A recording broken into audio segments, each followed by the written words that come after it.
एक और मुद्दा जो आजकल खूब छाया हुआ है, जिसकी वजह से आप खूब विवादों में हैं, फिल्म देखते हैं आजकल आप, कौन सी फिल्म देखी है आपने? कश्मीर फाइल देखी कि नहीं देखी? अब तो बहुत दिन हो गए। नहीं, अभी नहीं देखे। अभी तक नहीं देखी?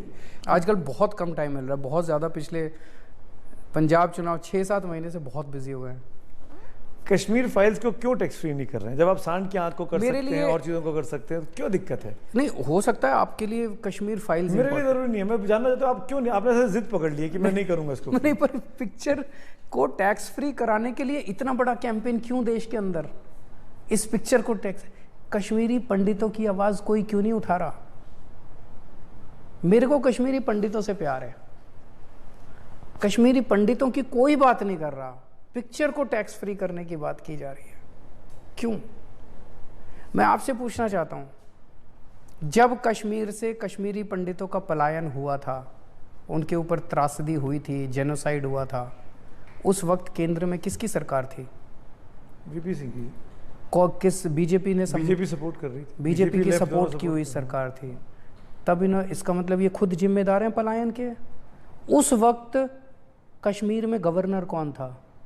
बीजेपी के जगमोहन। बीजेपी की स्टेट में सरकार थी, बीजेपी की सेंटर में सरकार थी। तो कश्मीरी पंडितों का पलायन तो इन्होंने ही कराया, इन्हीं की वजह से हुआ। ये दोषी हैं उसके। 32 साल हो गए उसको। 32 साल में 14 साल सेंटर में बीजेपी की सरकार रही। पहले वाजपेयी जी की रही, अब इनकी 8 साल से इनकी सरकार है। एक भी कश्मीरी पंडित फैमिली को इन्होंने वापस रीसेटल किया? एक भी फैमिली नहीं किया। क्या कह रहे हैं? 32 साल के अन्याय के बाद ये कश्मीरी पंडितों को कह रहे हैं तुम्हारे ऊपर एक फिल्म बनाई है, ये देख लो। ये जले पे नमक चढ़। मैंने कई कश्मीरी पंडितों से बात की इन दिनों में, कहते हैं हमें फिल्म नहीं चाहिए, हमें रीसेटलमेंट चाहिए, हमें रिहेबिलिटेशन चाहिए। किसी का रिहेबिलिटेशन नहीं किया, बेशर्मी के साथ खड़े होकर कह रहे हैं फिल्म देख लो, फिल्म लेके आए हैं तुम्हारे लिए। पर कम से कम कश्मीरी पंडितों का दर्द तो उनको याद है, दिखा तो रहे हैं पब्लिक को। उन्होंने ही तो किया था दर्द, और वो उस पिक्चर के जरिए 200-300 करोड़ रुपए कमा रहे हैं उनका दर्द दिखा के। उनको दर्द की चिंता है कि पैसों की चिंता है? क्या कश्मीर में इस वक्त कश्मीरी पंडितों को केवल और केवल रिहेबिलिटेशन चाहिए, रीसेटलमेंट। आज अगर हमारी केंद्र में सरकार होती, मैं इनका हाथ पकड़ के प्यार से इनको अपने अपने घरों में बिठा के आता। ये चाहिए उनको। पर वहाँ सिचुएशन ऐसी अभी हुई है क्या कि कश्मीरी पंडित वापस जा पाए? जी बिल्कुल है, बिल्कुल है। ये कह रहे हैं कि हम लोगों ने अब सिचुएशन ठीक कर दी, तो लेके जाओ उनको वापस। कल ही हत्या हुई है कश्मीरी पंडित की, तो उसको ठीक करें, इन्हीं की सरकार है, यही जिम्मेदार है, इनकी सरकार है अब तो कई साल से। तो अब ये कह रहे हैं बीजेपी फेल होगी कश्मीर पे? बिल्कुल फेल इन्होंने किया। कश्मीरी पंडितों के पलायन के लिए बीजेपी जिम्मेदार है।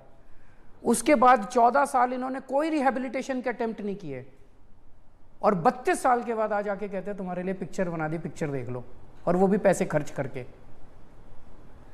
हमने अपने लेवल पे जो हम कर सकते थे हमने किया। हमने कश्मीरी पंडित दिल्ली भी आए कई सारे, उसमें से कुछ कश्मीरी पंडितों ने दिल्ली में टीचर्स की नौकरी करी सरकारी स्कूलों में। तो वो कच्चे टीचर्स थे, कॉन्ट्रैक्चुअल। 93 से लेके आज तक बीच में बीजेपी की भी सरकार आई, कांग्रेस की भी सरकारें आई, उन्होंने उनको पक्का करने की कोशिश ही नहीं की। हमारी सरकार ने उन टीचर्स को पक्का किया। तो मेरे हाथ में जितना है मैं उनके लिए कर रहा हूँ। ये क्या कह रहे हैं कि पिक्चर आ गई, पिक्चर देख लो, पिक्चर आ गई, पिक्चर देख लो, पिक्चर टैक्स